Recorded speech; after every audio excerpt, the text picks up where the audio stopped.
So when again was it that this event happened where they went right over your house? It was probably about a month ago. 1 month ago. So that would be October. Yeah, in October. It was in October. Yeah. I have it up on my YouTube. Okay. I actually have videos of the aircraft. Yeah, this plane was so low that you got houses on stilts down on the beach. That the plane, you can see the house over the top of the plane when they flew over the marsh. And you said you got some of the symptoms that everyone reports that gets exposed to this stuff. And have you guys? How's your family? Have you been sick? We've all been sick. You've all been sick. My 10-year-old Noah has been very sick. What's happened with Noah? He can't breathe. He can't breathe.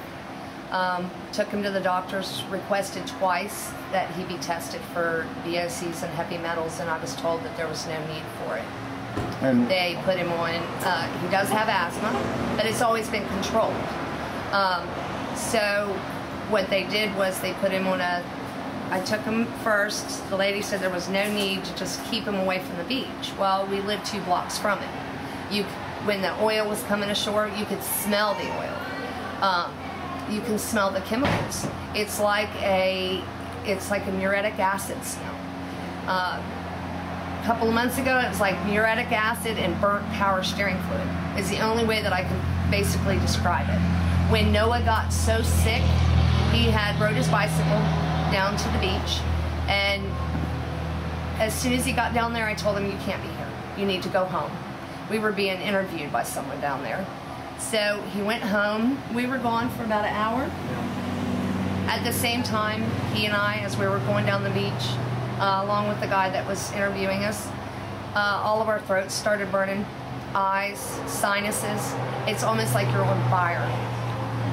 We go home. Noah is in our bedroom screaming that his throat's on fire.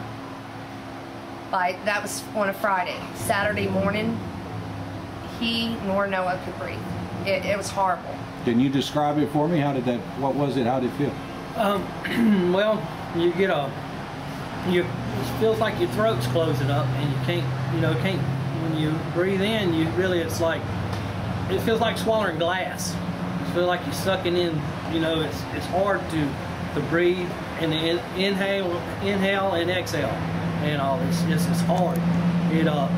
It's like, I don't know, it's hard to describe. Your throat burns, and then you get a bad headache, and your nose burns, and you stay with a headache.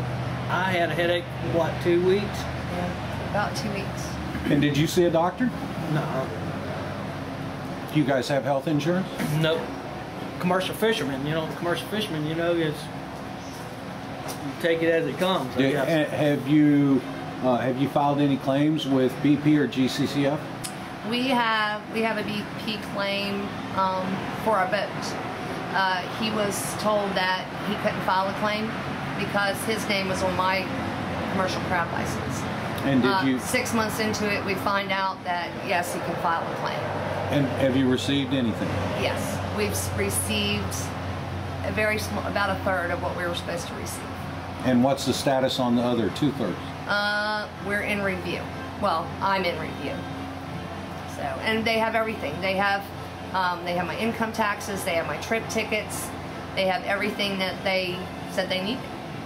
How do you feel about the way this whole thing has been handled on the part of not only BP but also on the part of the United States government, especially? And I think everybody knows that the local and state government's been completely unable to deal with it on any level. But how do you feel about the government's response down here? They didn't respond fast enough. You see, we had 60 days before the oil come this way, and our governor told us it was nothing to worry about. Nothing to worry about. The oil wasn't going to impact our shores. Yeah. And they had plenty of time to put stuff out to stop it from coming ashore. And the first thing that they did wrong was they sunk it. Yeah. When that rig exploded, there should have been tankers brought in, and they should have tried to skim it off the top before they were allowed to use the dispersant. And if you could speak directly to people in Washington and the government and the people that are responsible for what happened down here and people that can make decisions on what could happen in the future, something like this, God forbid, happens again, what would you say to them? We need help. People are getting sick. We've been used like human guinea pigs. When you see your child getting sick from it and you hear him say that he wants to go to the beach with you, but you won't let him, it hurts. It hurts. To have them say that there's nothing going on, Yeah.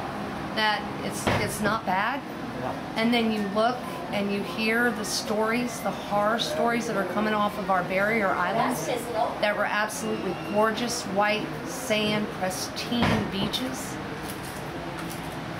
It's bad. They took your livelihood away from you. Take you, the way you feed your family. So I can't. We have come to the conclusion that yes, we're hurting because we have made the choice not to go back to work. There's no way that I could go out and catch crabs knowingly that I don't feel that they're safe and take and feed them to other human beings. Because if I heard somewhere that somebody had gotten sick off those crabs, whether it be our crabs or not, I would blame myself. Because I went against my ethics. And that is, if I'm not going to eat it, I'm not going to serve it to somebody else.